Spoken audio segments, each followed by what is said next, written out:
കാഹളമുയരുന്നു വാനമേഘങ്ങളിൽ, പിറവിതൻ സന്ദേശം സ്വർഗീയ ദൂതരാൽ. പിറവി 11-ാം ദിവസം. മാനവ ഭാഷയിൽ നമ്മൾ പറയുമ്പോൾ എത്രയോ അതിശയമാണ്. അത് വാനവരുടെ വാക്കിലാവട്ടെ ഏറ്റവും ഉത്കൃഷ്ടമായ മൂല്യം.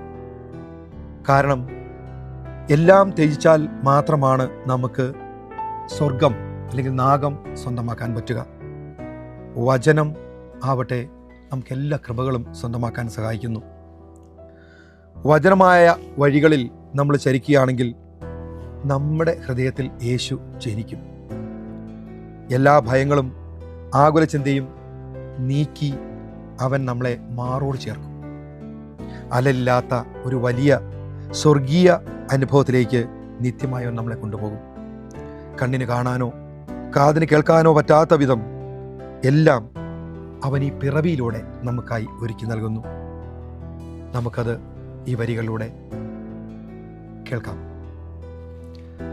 മാനവ ഭാഷയിൽ ചൊന്നാൽ അതിശയം, വാനവ വാക്കിലോ ഉത്കൃഷ്ടമൂല്യവും, സർവം ത്യജിക്കിലോ നേടിടാം നാഗവും, പൂരിതം വചനമാം എല്ലാ കൃപകളും. മാനവ ഭാഷയിൽ ചൊന്നാൽ അതിശയം, വാനവ വാക്കിലോ ഉത്കൃഷ്ടമൂല്യവും, സർവം ത്യജിക്കിലോ നേടിടാം നാഗവും, പൂരിതം വചനമാം എല്ലാ കൃപകളും. വചനമാം പാതേയമൊന്നിൽ ചരിക്കുകിൽ, യേശു നിൻ ഹൃത്തിൽ ജനിച്ചിടും നിശ്ചയം. സർവഭയങ്ങളും ആകുല ചിന്തയും നീക്കിയവൻ നിന്നെ മാറോട് ചേർത്തിടും. വചനമാം പാതേയമൊന്നിൽ ചരിക്കുകിൽ, യേശു നിൻ ഹൃത്തിൽ ജനിച്ചിടും നിശ്ചയം.